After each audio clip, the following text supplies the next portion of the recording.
Hi Year 6. So, as you're probably aware, I am currently working from home, just the same as you, and I wanted to put together a video for a story that I want to read you. But before we start, I just want to say that Mr. Codson and I and all of the staff at our school are all really missing you. And just remember that if you ever need anything, whether that be about work, whether you've got any concerns, just to let us know and we'll get back to you. It seems that you're all doing really well with your work. We've been really impressed with the amount of work that's been coming in and the quality of it too, so please do keep it up. So, I'm going to introduce you the book. Now, the reason that I've picked this book is because, as you are probably aware, we did not participate in the Christmas performance. We had always planned to be conducting our own performance after your SATs. Don't want you to worry about your SATs because we're not doing them, but Mr. Cods and I have got something planned for you for SATs week. Anyway, moving forward, the book that I am going to be reading to you is the story that we would have been performing. So without further ado, let me introduce you to this book. It's by Lewis Carroll, and you'll probably already recognise that it is The Adventures of Alice in Wonderland. So let's get on with chapter 1. Chapter 1. Down the Rabbit Hole. Alice was beginning to get very tired of sitting by her sister on the bank, and of having nothing to do. Once or twice she had peeped into the book her sister was reading, but it had no pictures or conversations in it. And what is the use of a book, thought Alice, without pictures or conversations? So she was considering in her own mind, as well as she could, for the hot day made her feel very sleepy and stupid, whether the pleasure of making the daisy chain would be worth the trouble of getting up and picking the daisies, when suddenly a white rabbit with pink eyes ran close by her. There was nothing so very remarkable in that, nor did Alice think it so very much out of the way to hear the rabbit say to itself, oh dear, I shall be too late." When she thought it over afterwards, it occurred to her that she ought to have wondered at this, but at the time it all seemed quite natural.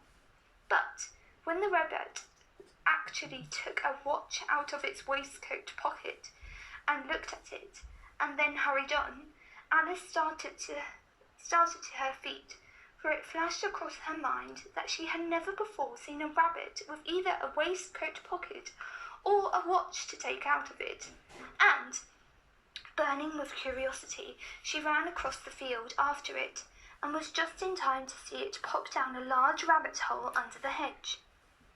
In another moment down went Alice after it, never once considering how the world she was to get out again. The rabbit hole went straight on like a tunnel for some way, and then dipped suddenly down, so suddenly that Alice had not a moment to think about stopping herself before she found herself down what seemed to be a very deep well. Either the well was very deep, or she fell very slowly. For she had plenty of time, she went down to look about her, and to wonder what was going to happen next. First she tried to look down and make out what was it coming to, but it was too dark to see anything. Then she looked at the sides of the well, and noticed that they were filled with cupboards and bookshelves. Here and there she saw maps and pictures hung upon pegs. She took down a jar from one of the shelves. As she passed, it was labelled Orange Marmalade. But, to her great disappointment, it was empty. She did not like to drop the jar, for fear of killing somebody underneath, so managed to put it into one of the cupboards as she fell past. Well, thought Alice to herself, after such a fall at this, I shall think nothing of tumbling downstairs. How brave they'll all think me at home. Why, I wouldn't say anything about it, even if I fell off the top of the house, which was very likely true. Down, down, down would the fall never come to an end. "I wonder how many miles I've fallen by this time," she said out loud. "I must be getting somewhere near the centre of the earth. Let me see. That would be 4,000 miles down, I think." For, you see, Alice had learnt several things of this sort in lessons in the schoolroom, and though this was not a very good opportunity for showing off her knowledge, as there was no one to listen to her, still, it was good practice to say it over. Yes, that's about right distance, but then I wonder what latitude or longitude I've got to. Alice had not the slightest idea what latitude was, or longitude either, but she thought they were nice, grand words to say. Presently she began again.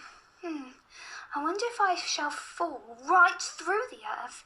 How funny it will seem to come out among the people that walk with their heads downward. The antipathies, I think. She was rather glad there was no one listening this time, as it didn't sound at all the right word. But I shall think to ask them what the name of this country is, you know.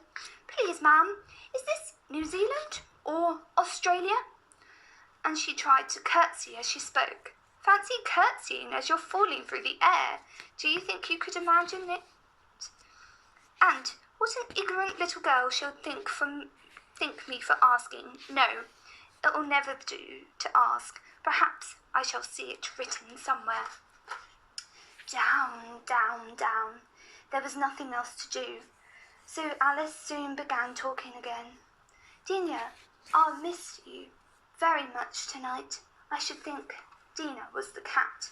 I hope they'll remember her saucer of milk at tea time.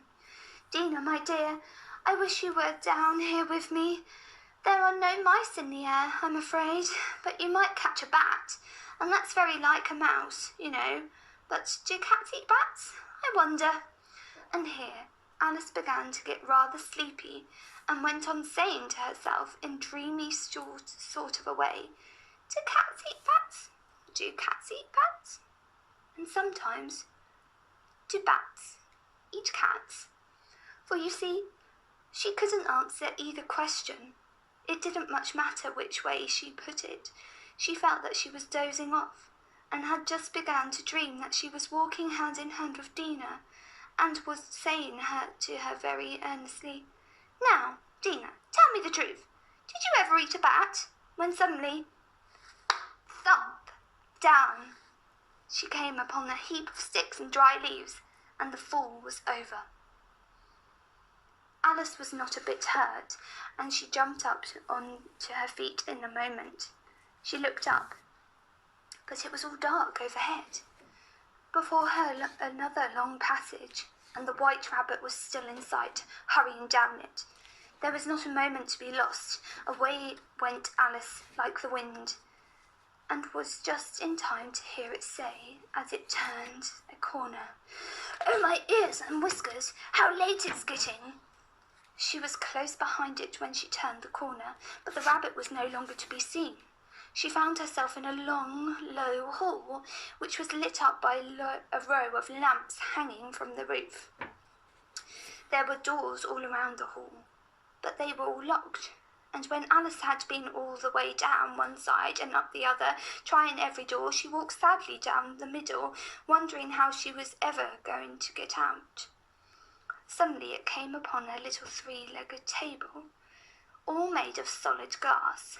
There was nothing on it but a tiny golden key, and Alice's first idea was that this might belong to one of the doors of the hall. But, alas, either the locks were too large, or the key was too small, but at any rate it would not open any of them. However, on the second time round, she came upon a low curtain she had not noticed before, and behind it was a little door about 15 inches high. She tried the little golden key in the lock, and, to her great delight, it fitted. Alice opened the door and found that it led into a small passage, not much larger than a rat hole. She knelt down and looked along the passage into the loveliest garden you ever saw. How she longed to get out of that dark hole and wander about among those beds of bright flowers and those cool fountains, but she could not even get her head through the doorway. And even if my head would go through, thought poor Alice, it would be very little use without my shoulders. Oh, how I wish I could shut up like a telescope. I think I could, if I only knew how to begin. For, you see, so many out-of-the-way things had happened lately that Alice had begun to think that very few things indeed were really impossible. There seemed to be no use in waiting by the little door, so she went back to the table, half hoping that she might find another key on it, or at any rate a book of rules for shutting people up like telescopes. This time she found a bottle on it, which certainly was not here before, said Alice. And tied around the neck of the bottle was a paper label with the words, "Drink me," beautifully printed on it in large letters. It was all very well to say "drink me," but the wise little Alice was not going to do that in a hurry. "No, I'll look first," she said, "and see whether it's marked poison or not." For she had read several nice little stories about children who had got burnt and eaten up by wild beasts and other unpleasant things, all because they would not remember their simple rules their friends had taught them, such as that red-hot poker will burn you if you hold it too long, and that if you cut your finger very deeply with a knife, it usually bleeds. And she had never forgotten that if you drink much from a bottle marked poison, it is almost certainly to disagree with you sooner or later. However, this bottle was not marked poison, so Alice ventured to taste it, and finding it very nice, it had in fact a sort of mixed flavour of cherry tarts, custard, pineapple, roast turkey, toffee, and hot buttered toast. She very soon finished it off. "What a curious feeling," said Alice. "I must be shutting up like a telescope." And soon it was indeed. She was now only 10 inches high, and her face brightened up at the thought that she was now the right size for going through the little door in that lovely garden. First, however, she waited for a few minutes to see if she was going to shrink any further. She felt a little nervous about this. "For it might end, you know," said Alice to herself, "in my going out altogether, like a candle. I wonder what I should be like then." And then she tried to fancy what a flame of a candle looks like after the candle is blown out. For she could not remember having seen such a thing. After a while, finding that nothing more happened, she decided on going into the garden at once. But alas for poor Alice! When she got to the door, she found she had forgotten the little golden key, and when she went back to the table for it, she found she could not possibly reach it. She could see it quite plainly through the glass, and she tried her best to climb up one of the legs of the table, but it was too slippery, and when she had tried herself out with trying, the poor little thing sat down and cried. "Come, there's no use in crying like that," said Alice to herself rather sharply. "I advise to leave off this minute." She generally gave herself a good advice, though very seldom followed it. And sometimes she scolded herself so severely as to bring tears into her eyes, and once she remembered trying to box her own ears for having cheated herself in a game of croquet. She was playing against herself, for this curious child was very fond of pretending to be two people. But it's no use now, thought poor Alice, to pretend to be two people. Why, there's hardly enough of me left to be one respectable person. Soon her eye fell on a little glass box that was lying under the table. She opened it and found in it a very small cake, on which the words "Eat me" were beautifully marked in currants. "Well, I'll eat it," said Alice, "and if it makes me grow larger, I can reach the key, and if it makes me grow smaller, I can creep under the door. So either way, I'll get into the garden, and I don't care which happens." She ate a little bit and said anxiously to herself, "Which way Which way? Holding her hand on the top of her head to feel which it was going. And she was quite surprised to find that she remained the same size. To be sure, this is what generally happens when one eats cake, but Alice had got so much into the way of expecting nothing, but out of the way things to happen, that it seemed quite dull and stupid for life to go on in the common way. So she set to work and very soon finished off the cake.